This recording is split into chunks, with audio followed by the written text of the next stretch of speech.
We are good. It's been so long since we've done one of these. It has been a while. I'm trying to think. The last one was what? I'm pretty sure I posted it. Well, we attempted. Yeah, there was an attempt. There was an attempt to make it.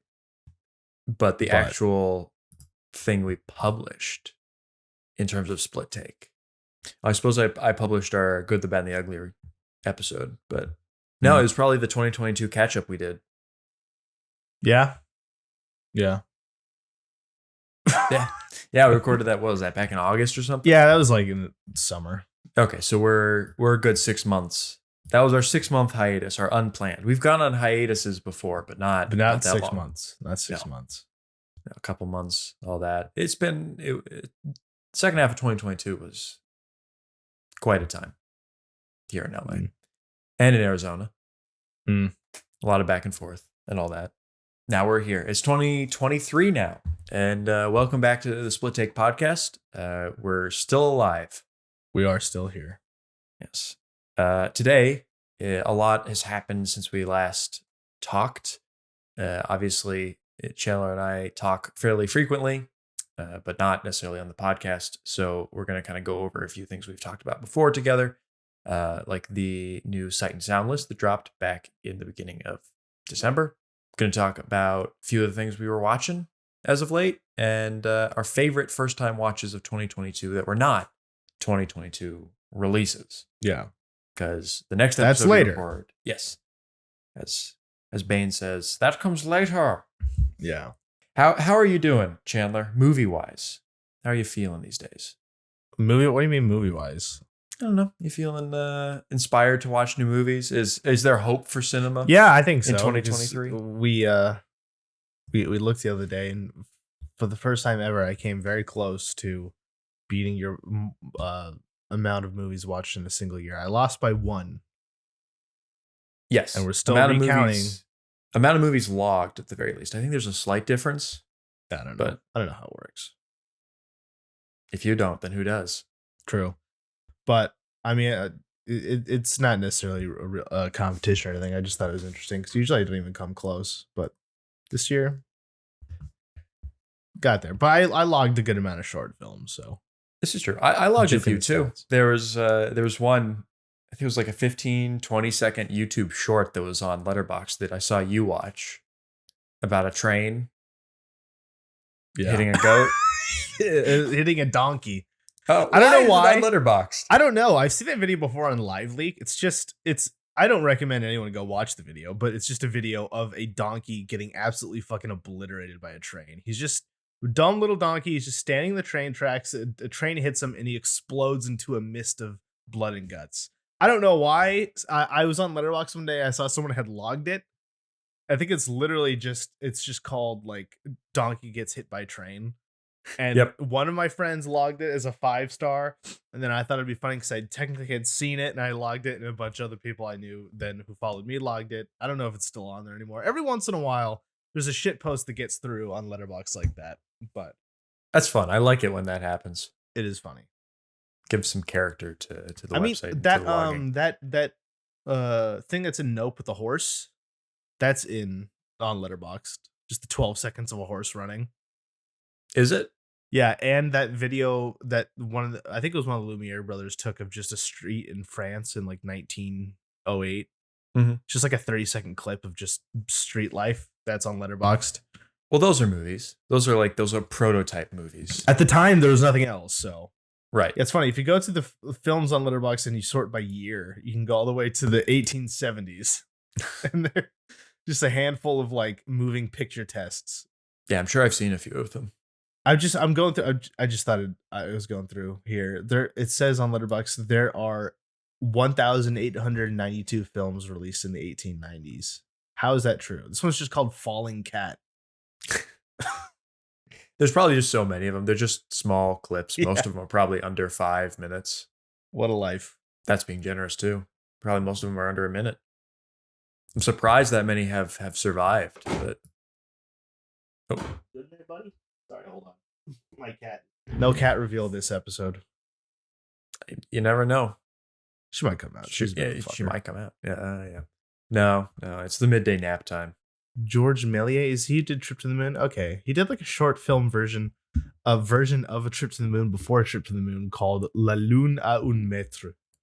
Fascinating. Movies are crazy. Movies are Uh, crazy. They are crazy.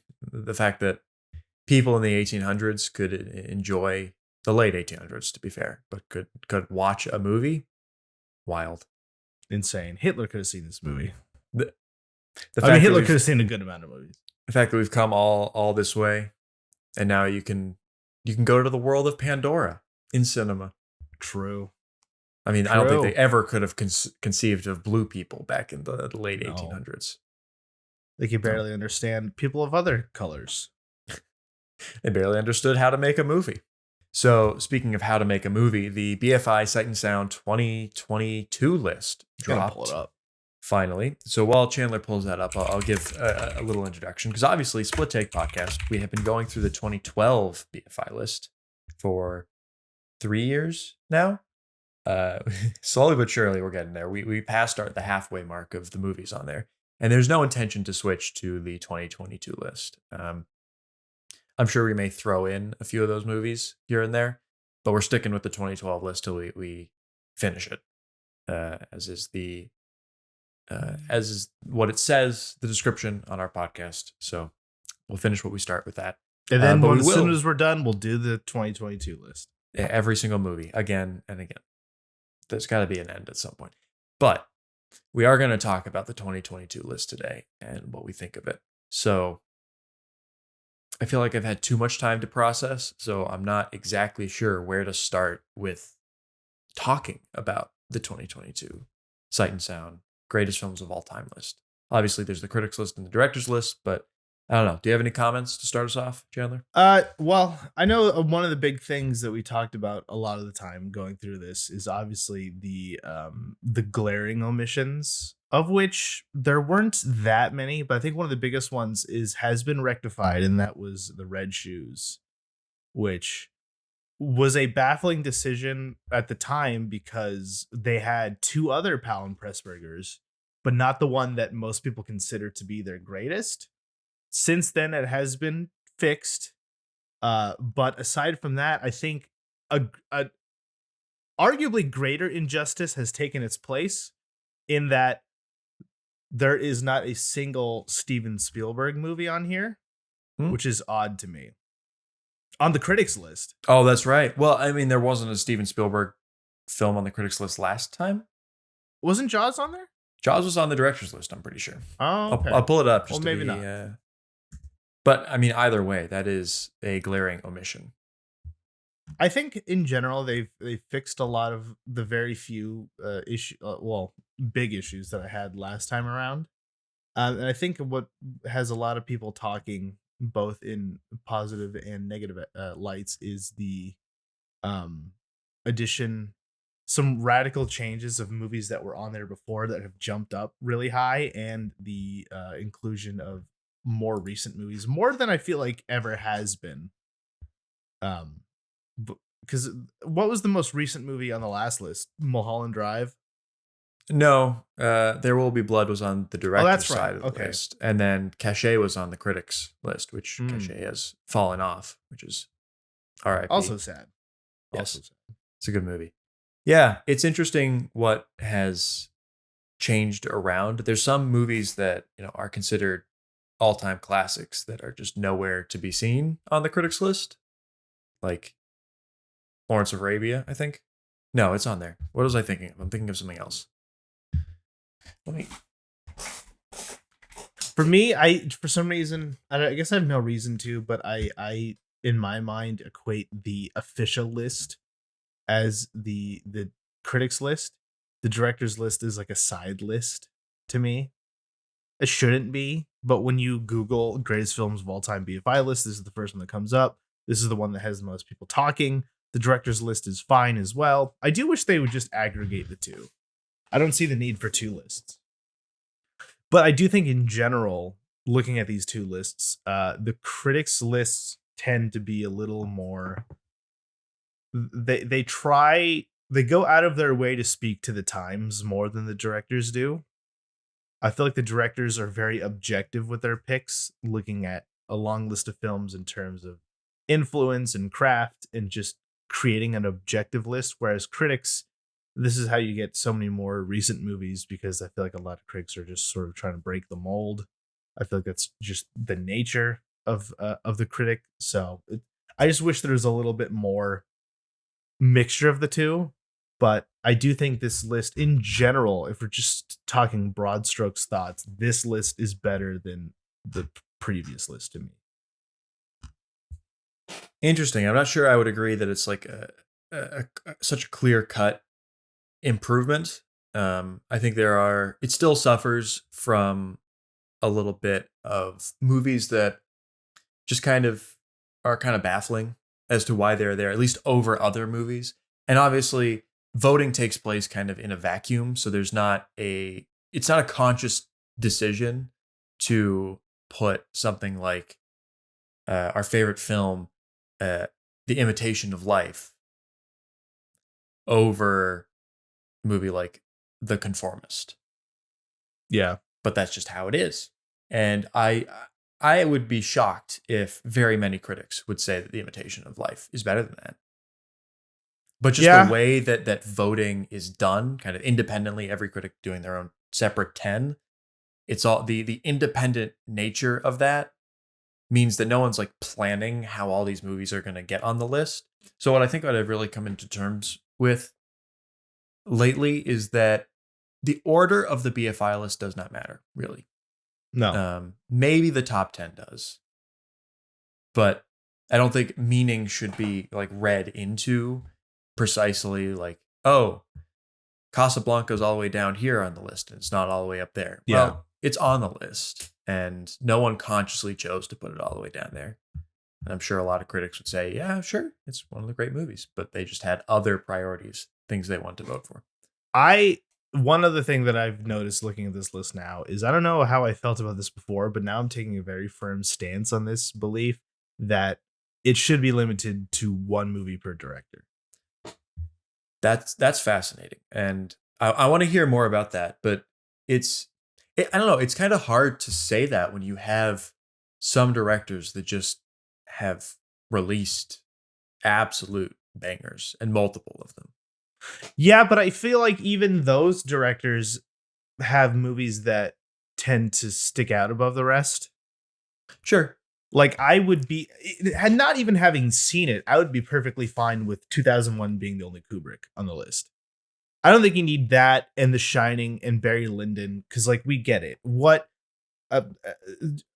Kurosawa as well. There's just when there's just a finite amount of room on a 100 film list. I don't think we need 4 Kurosawas. As much as I love those Kurosawas, because I think that it tends to pick favorites in terms of directors. It tends to over canonize, and it just leaves for, I think that's why the list starts to feel stale after a bit, because I don't know, like how do you decide which Hitchcock to put on? I'm sure there's like Psycho and Vertigo within the 10, or no, Rear Window, Psycho, Vertigo, North by Northwest. Okay, so I would agree with you that the list could feel stale after a while. And interesting enough, I feel like this is the perfect balance. One of the best things about this particular list, it's the perfect balance between shaking things up dramatically, but also keeping a lot of things similar. So it feels very different and new, like it's trying to, there are different goals that this list has to the 2012 list. And I think they both have their own independent personalities, even though they share a lot of similar movies. But obviously, one of the big conversation points around the 2022 list is the amount of movies by women directors and then by African American directors. Yeah. Or just African films. And the increase in diversity in that category is definitely a part of this list. It makes it feel different. And I think it avoids the feeling stale. Obviously, I think you could disagree, because obviously I think most of it, a good 75% of it, is still the same list. Positions have been reorganized and stuff like that.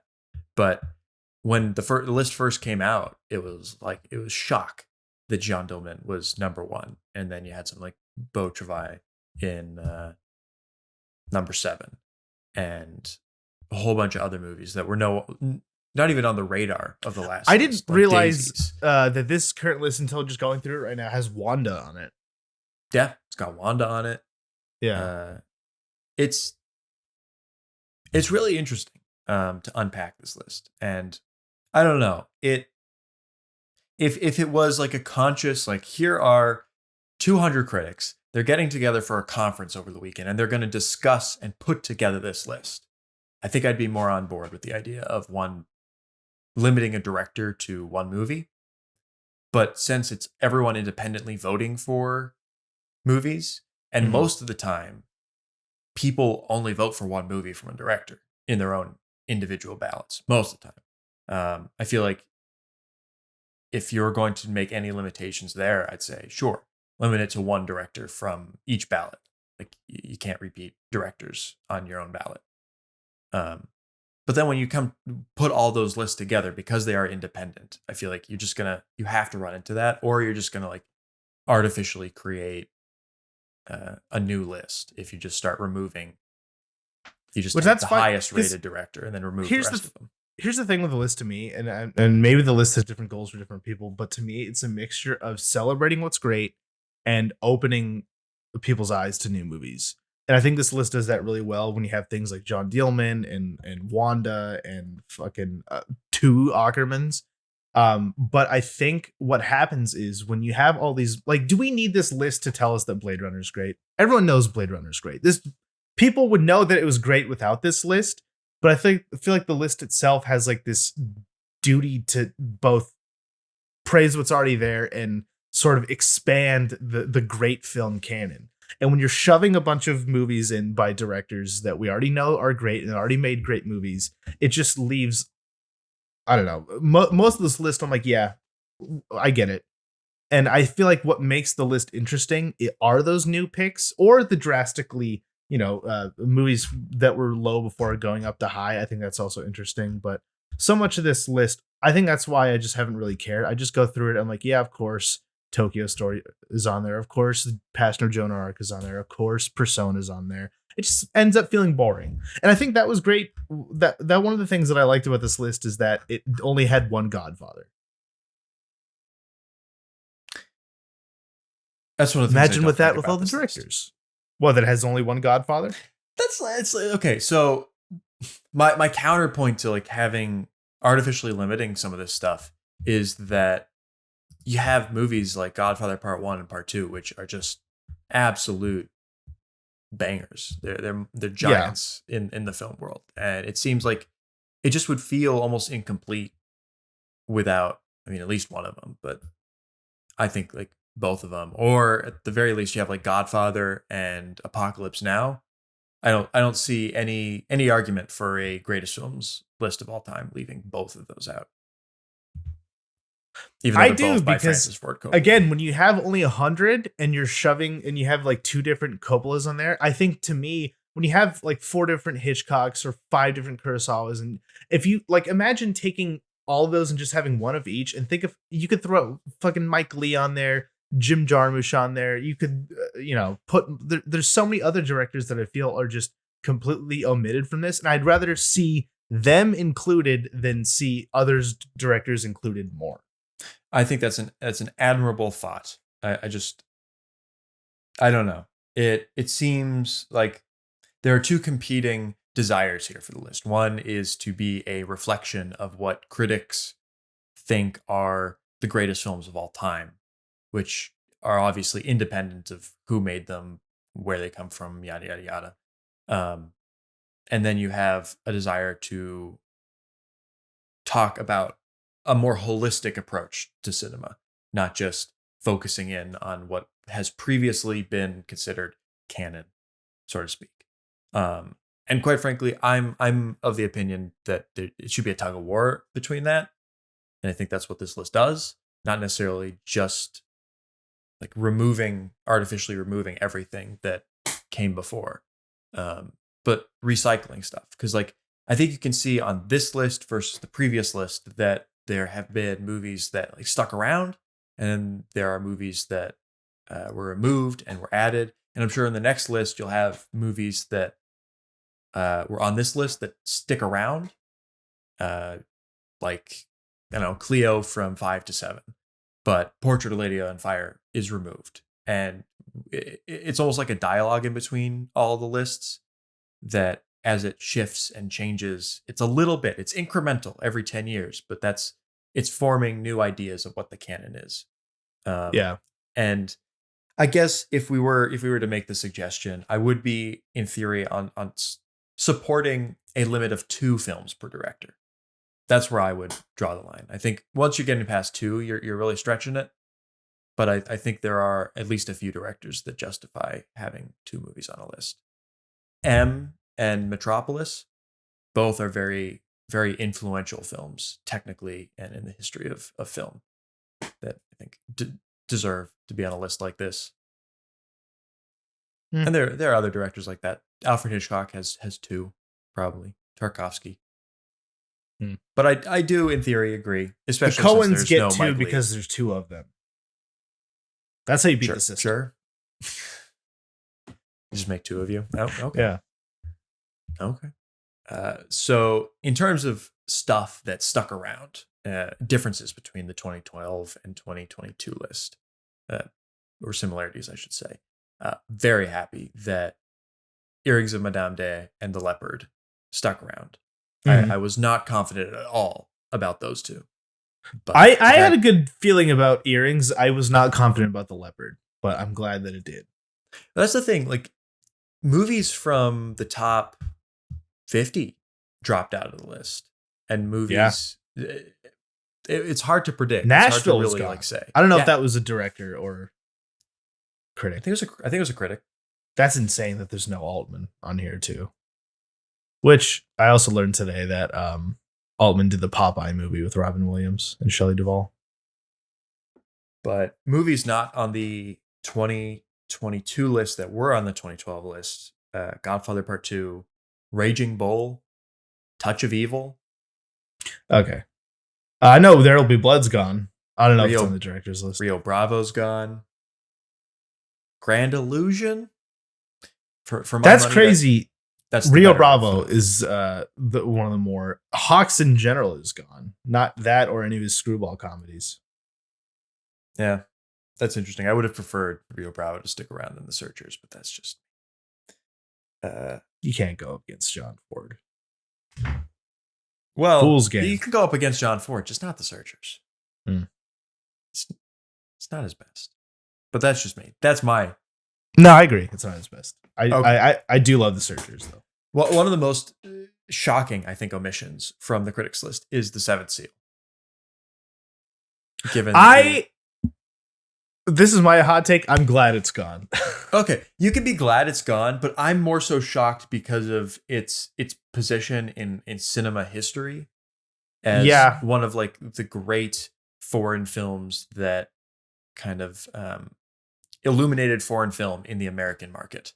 It was Seventh Seal and Rashomon and those kind of movies that kind of broke the barrier. That's interesting to me because Seventh Seal I consider in the same league as Rashomon, where they're iconic.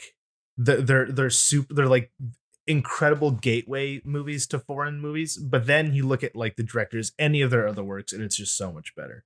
So I'm all for this kind of Seventh Seal revisionism.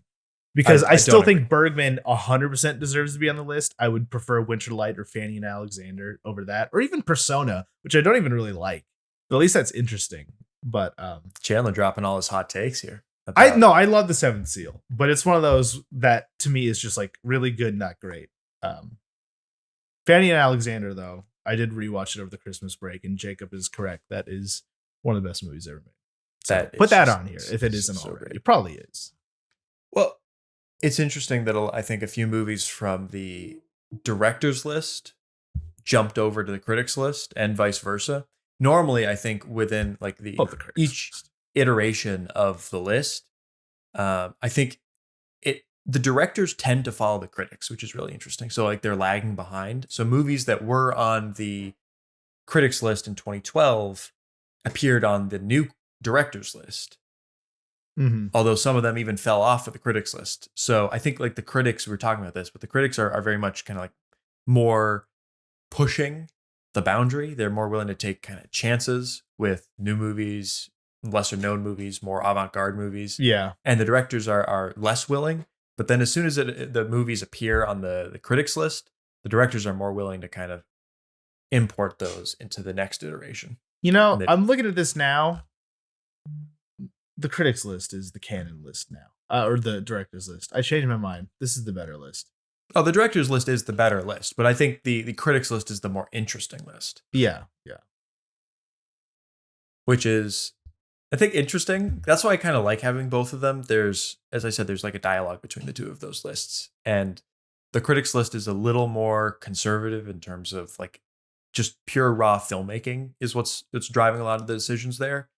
But they are following suit of the director's list in terms of new movies, more Well, avant-garde movies. And all critics are going to be placed on fraud watch for the blatant omission of Cassavetes, because Cassavetes got to top 20 in the director's list and not at all in the critics list, which is weird because I feel like it's usually the other way around for Cassavetes specifically.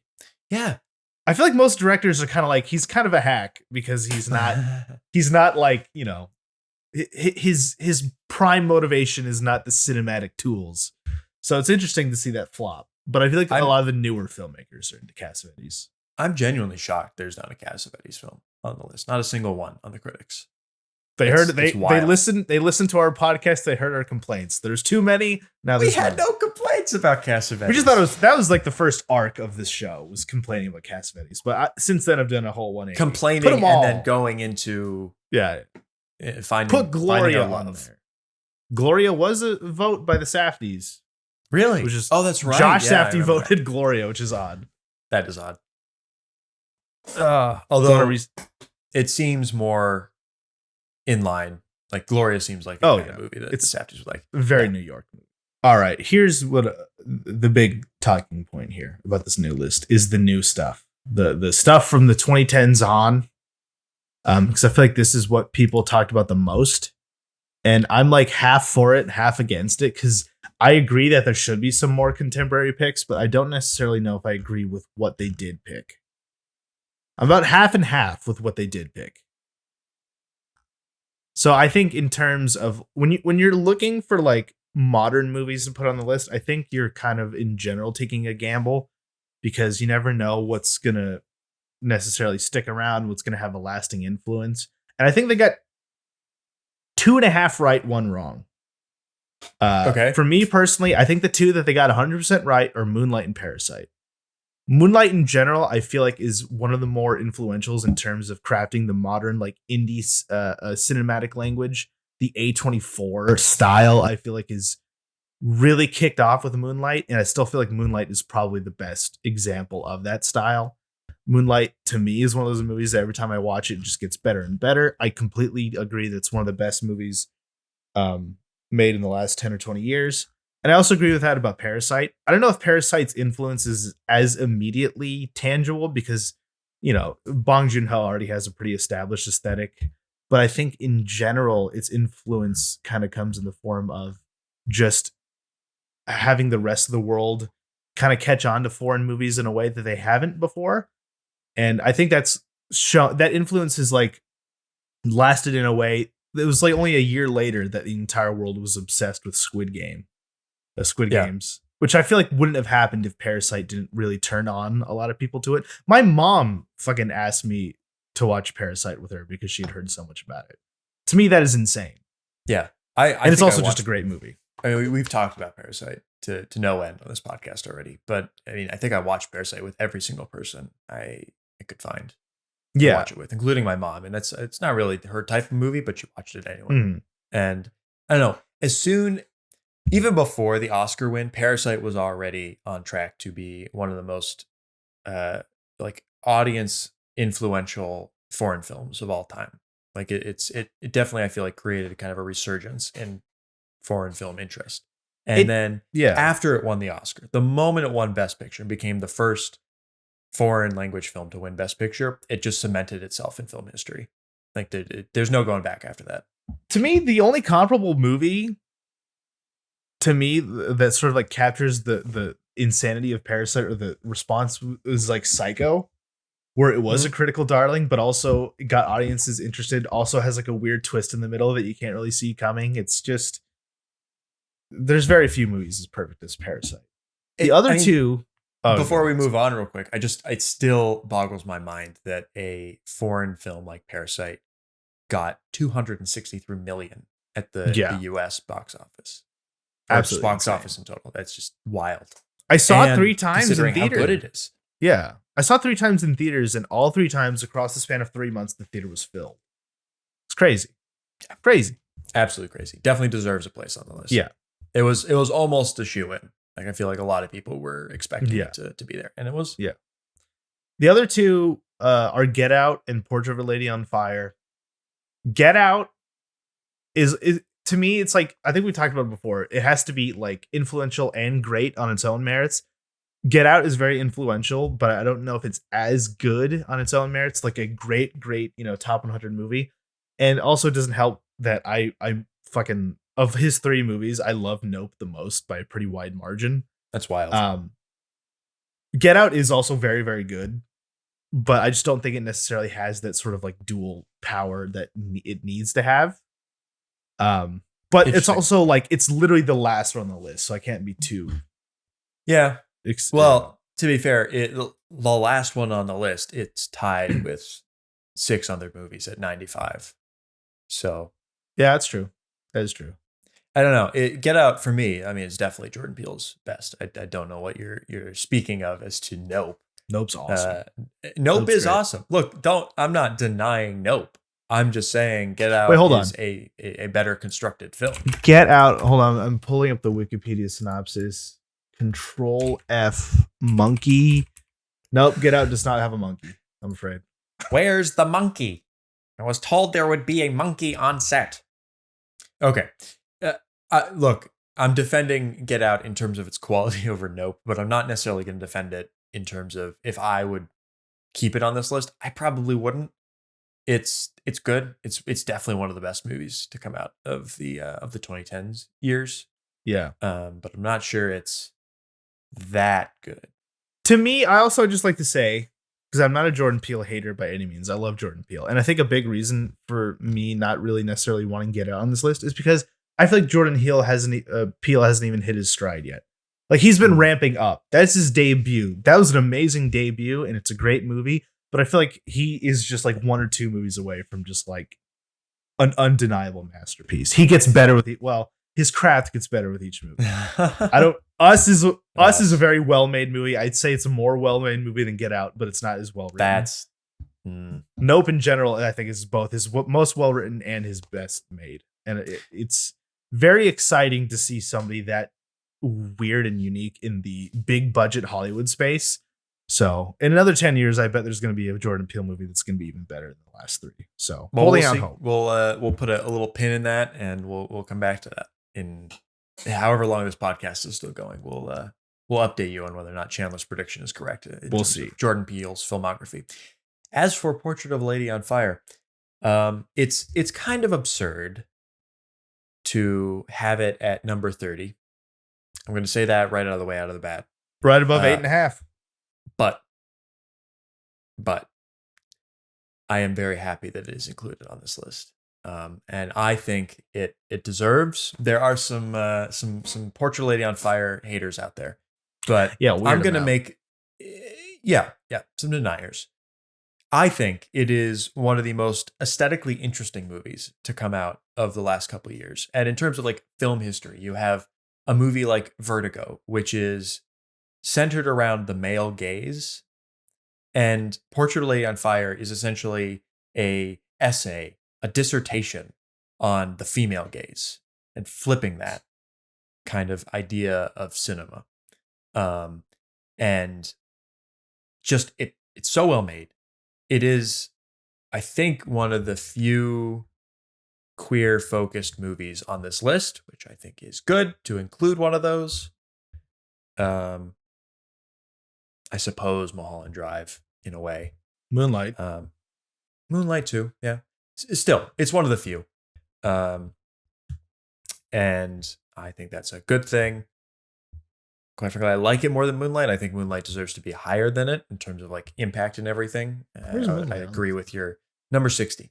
So Oh, okay. exactly double the placement. So I agree with your assessment about Moonlight, and I think Portrait Lady on Fire is definitely, I think, one of the best made movies of the past 10 years or so.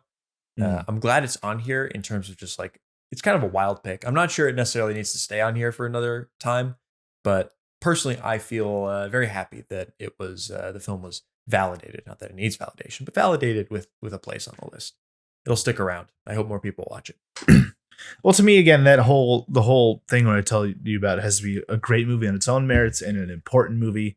It's like the inverse of Get Out, which I think Get Out's a very important movie, but it's not. It's just shy of being a great movie. This is a great movie. I don't necessarily see it as like an important or an influential one, because to me, it's a perfect movie, a perfectly made movie, an incredible movie. But like the influence that it has, I don't know. It just feels like it was a big contender for that year. I haven't really thought about it much since I've seen it. I don't see its tangible influence in the way that I see a lot of other more contemporary picks on this list. Maybe that'll change a few years down the line. Maybe this is the movie that gets other people to see it, and we'll start to see that influence grow. But to me, it's missing that very important quality. And and again, maybe if it was like lower on the list, I'd have a less of an issue with it. But to me, its inclusion and its high rank of it feels more like a message than an actual pick to me. I don't know. It feels Sure. like it because, like we said, this list has obviously bounced back from the criticism of the last 10 years not having as many female directors. There's a lot in here that does deserve it. Obviously, Akram taking the top spot, I think, is like we said, that dialogue that's happening. And a lot of this dialogue is good. I like a lot of the inclusions here. I just don't think it necessarily is in the same league as a lot of those other female-led movies that are being picked. Maybe in 10 years I'll be wrong. That's what I feel about it now. Interesting. It's if I a were great to make, I don't know if it's a wild statement, but as far as movies I've seen by female directors, Portrait Lady on Fire is the best one. But that's mostly just because I've never been that into Jane Campion, and I think Jeanne Dielman is too arty for its own good to have like the true appeal that I think a great movie needs to have. News from Home is good. News from Home is good. It's also very, very arty. And that's like one of my things about this list is that, and greatest films of all time, just having that discussion, is I think that it's a balancing act between entertainment / audience appeal. I think that's an important aspect of it. Lasting impact in terms of the history of film, and then aesthetic value. And those are kind of like the three triangles that you have to like balance. And Jeanne Dielman, it's a very good movie. I watched it for the first time last year, and it was one of my favorite first time watches from last year. I did not expect to like it as nearly as much, and it certainly is one of the best movies ever made. But this list, I think, fixed a little bit of it. But definitely with like the 2012 critics list, a lot of movies on there, they're just not interesting enough in terms of like wider appeal. On the critics list? Yeah, there's just so many like obscure movies that I don't think many people care about. Even directors, even people Imitation who are of Life? working. Yeah.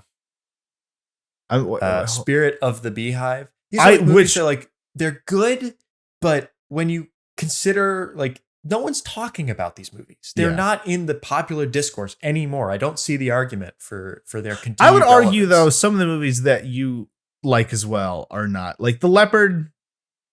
I love The Leopard. This is true. I'll hear that argument. Can I say one of the other things that I've yet to talk about, this is not necessarily as new, but I do appreciate some a pitch to pong in here. Yeah, I'm surprised it's Tropical Malady of all things and not Uncle Boon Me. Yeah, which is surprising. And personally, if I was voting for an Impeach-a-Pong movie, I would have voted for Cemetery of Splendor, which is my personal favorite of his. I've never seen a single. But they're all. It's kind of like Ozu, where like if you pick one, you've picked a good one. They're very aesthetically similar to each one, so I can't really fault picking one over the other. It's just the fact that they've picked one of them is a good thing. Mm-hmm. Yeah, I mean, yeah, there's a few. There's one of the biggest ones to me. I cannot believe the Spirit of the Beehive is still on here. We talk about Imitation of Life being the worst pick. But that one to me is fine because it's like bafflingly dumb. Not my thing. Spirit of the Beehive is just one of the most boring movies I've ever seen. And I'm sorry, Guillermo. I know you love it, but oh my God. I would watch most Guillermo del Toro movies over Spirit of the Beehive. One of the other things that we yet to mention, I think one of the biggest complaints that we both had with the last list that has since been rectified is animated movies. It has finally been rectified. This has been a long time coming. But to me as well, it also kind of just feels like, because the two animated movies on here are both Miyazaki's, Spirited Away and My Neighbor Totoro. They're both right next to each other on the list. To me, it kind of feels like the critics just going, fuck it, get them in there. It's interesting that a relatively similar amount of critics were thinking, let's put an animated movie. Let's put a Hayao Miyazaki movie on here. But they went for two different movies. An even split of the animated Hayao Miyazaki vote. Which I do think this is good because in general, I think people tend to think of animated movies as like a separate entity of movies, like almost like not even a subgenre, just like a different type of movie. So I'm glad that this is breaking the mold. I think those are both great picks. You know how I feel about Spirited Away. I love Totoro. I'm good with either. I think it's going to be a similar. Sure. I'm gonna say it's a similar thing to a Peach at Pong, where I would agree just one of these needs to be on here for future lists, just as like, here is the representation of the director and of anime. I think we need to get an American animated movie on here. Yeah. What would you pick for an American animated movie? Probably Toy Story. Yeah. I'll try to think of what else, if I even have. Probably a Pixar in general. Yeah. I think there are better Pixar movies than Toy Story, but Toy Story is the one with the quality, historical importance. It kind of rounds out. Get End of Evangelion on the PFI list. I will say there's conversations for other animated movies, but if you're keeping it simple, I think a Miyazaki and then a Pixar movie should probably be on my only complaint is that it should be higher, because to me, I've said it multiple times, Miyazaki should be whispered in the same sentences as Hitchcock and Kubrick. He is that prolific, he is that great, that talented, but just for some reason people don't see it in the same light because it's animated. Miyazaki, I think, is objectively one of the best filmmakers of all time. I'm just glad to see both of his two movies on here. Obviously, you know, I would pick Porco Rosso. I love Porco Rosso, but even Spirited Away. If it was just Spirited Away, I'd be happy, because that grumpy old fucker deserves it. Give him something. I would love to see how this affects animated movies down the line, though. Yeah, I think we'll see more on the next list now that it's become the barrier has been broken. Mm-hmm. Yeah. Our boy Jean-Luc Godard, R.I.P. Yet again, he's tied with Hitchcock for the most movies on the list, 4 each. And I think there's the same in the 2012 list. Hitchcock was also tied for the most movies on that list, although I think it's 1 less this time. It's 5 before 4 this time. Interesting about Godard. Yeah. Histories of Cinema is on here again, which is one we haven't watched, but this brings up the wider complaint I have about the 2012 list, and it kind of was addressed, but it is my disdain for short films on the list. I have nothing against short films. I like short films. I just think that they are almost a different sort of entity than feature length cinema. I think there's a place for that. I'd be very curious to see like a critic's best short films of all time list. I think that'd be interesting. Just as like an experiment. I think we, not to bring up this whole thing again, but when you say short films as well, do you consider like really much shorter silent films to be short films, like Buster Keaton? Sherlock Jr. is 52 minutes. Yeah, if it's pushing something resembling a feature. Yeah, but I think the only of Like these Meshes in the Afternoon is the one I'm thinking of, which was nowhere on the previous list. And have you watched it yet, by the way? No. Okay. Watch it. It's short. Obviously. It's like 15 minutes. Watched it in an afternoon, if you will. It is really interesting. I'm surprised I'd never heard of it before. It is very experimental and all that.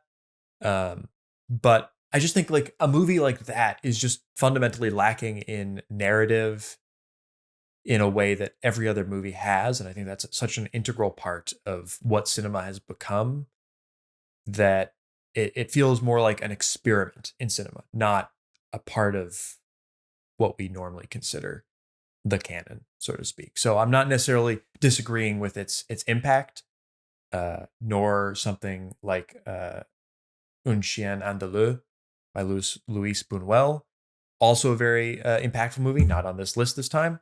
But interesting. It's just it seems more like an experiment than it does a movie. The one I agree for the most part, but there is one short film on here that I would agree should be on here, and that is La Jetée. Wow. Because La Jetée is great. Also, I feel like what La Jetée is, which if people don't remember, it's a short film. It's like a time loop short film. It's told in voiceover accompanying still images. I feel like that specific style, that specific form would be grating in feature length territory. I feel like it fits the medium of the short film really well. And of all the short films that we've seen on this list, it's the only one that I think about. So I'll give La Jetée the short film pass, but in general, I agree that there shouldn't be short films. I think I would also make a similar exception, and maybe it's because La Jetée has a more complete narrative to it. Yeah, it feels like it could be a longer movie. Yeah, it has more in common, I think, with a longer feature length film than La some of the other more Jetée gets the experimental pass. ones. Sans Soleil does not get the pass. Interesting. Get the fuck out of here. I won't fight you that much. I don't care about Sans Soleil that much. I like it, but maybe not. It's an that interesting much. Criterion package. I like that they have both on there. That's cool. That it is. Yeah, I don't know what else. I have no qualms with Jeanne Dielman at number 1. I've never seen it, so I can't say anything. I think it's an interesting shakeup. I think it was just incredibly funny that the whole lead up to is it going to be Tokyo Story? Is it going to be Vertigo? Is it going to be Citizen Kane? And then Jeanne Dielman comes in with a steel chair and hits them all. Good, and I think for her. That is 100% a product of how voting works in the poll. I don't think anyone was consciously thinking, oh, let's put Jeanne Dielman at number 1. It's the greatest film of all time. I would also be very curious to see if many critics actually think that. But I think almost every critic going into this list voting was like, I'm going to vote for a film by a female director. I think that's an admirable thing in principle. And the movie that they chose more often than not was Jeanne Dielman, and they chose more often than not than they did Vertigo or Citizen Kane. It just was more voting for that one pick, voting for a movie by a female director. That was more important than putting like Citizen Kane or Vertigo on the list. So it just happened more often with more critics, not necessarily saying like if they were to rank their 10 movies, I don't necessarily think it'd be at the top of a lot of people's ranked 10 lists, but it's just a product of how the list is constructed and how voting is done. You're saying that you're throwing your hat in for Portrait of a Lady on Fire is the best female directed movie? Yeah, that's my subjective I'm trying to think of what I've seen so far. I think I'm going to go with Mikey and Nikki. It's either that or I do love Lady Bird. Oh, Lady Bird's that's a more contemporary pick. Yeah, true. But I'm locking it in. We're getting a lot more, especially, I mean, particularly Hollywood, a lot more female-led projects. So I'm 2-way tie. Mikey and Nikki, American Psycho. Oh, that's right. I was That's one of those movies that I feel like is especially good because it's directed by a woman. Because I feel like only a woman could pick up on those psychopathies of men. but Sure. The other thing I forgot to mention earlier when we were talking about the short films, the reverse side of that is that the series. Godard, yes, Godard's Histories of Cinema. I'm yet again baffled by its inclusion, mostly because I think Godard is the longer he went on, the more overrated he became. He was a really great director when he first started working. The later work, Yeah. But it just seems like the critics would never accept a TV show on this list, like not even a miniseries. But somehow Godard gets a pass because that's what it is. If Godard gets a pass, throw The Return on there. I don't think he should get a pass. I don't think The Return should be on here. I think The Return? Yeah, no. Probably not. Oh, I mean, if if it's just for fun, sure, put The Return on here. I think it deserves to be on here. If you're just ranking these things, but we're not. It's a movie, greatest films of all time, not greatest miniseries. Although that technically also raises questions about Showa, because that is also technically a multi-part movie. I'm excited for our discussion of our own Sight and Sound list because I might have violated the miniseries rule here. That's fine. Okay. Do you have much more to say about the list? We could go on to our 10 picks. Okay. I do find it interesting that the most popular decades on the list in terms of like how the most movies from the decades, the 50s and 60s are tied. Interesting. So let this be a warning to Quentin Tarantino. The 50s are a good decade for film. They just are. Sorry, Quentin. Just wrong. I won't hear any slander against the 50s. What a good decade. No, 50s is goated. I was surprised it wasn't the 70s, but I'm good with either. Yeah, I'm good with either. Surprised too. Just in terms of my analysis of stuff that I found out by comparing some of these things, the biggest winners from the critics list, it's actually not Jeanne Dielman. Jeanne Dielman was like number 30 in the last list, so it wasn't. Interesting. It wasn't that much of a jump. Mm-hmm. We haven't gotten to Jeanne Dielman yet in the podcast, so it's pretty high up. It's actually Beau Travail is the Travail. However, whatever. Not sure. How that went from like what 70 to 10, top 10. It jumped 71 spots. That's crazy. The next highest is Ali Fear Eats the Soul, which jumped 41 spots. Yeah, which by the way, that's another qualm I have. I've done a bit of deep diving, not as deep as I'd like to, but I've been watching more Fassbinders. That is to me like still his like most mid movie. So he's got some bangers. Would you put that in the same category as like The Seventh Seal? And I would. About? No, you're right. I would. Seventh Seal and that was the other one. Rashomon. Yeah. Good, not great. Solid 4-star classics. Although I put the Seventh Seal a little bit higher than 4 stars.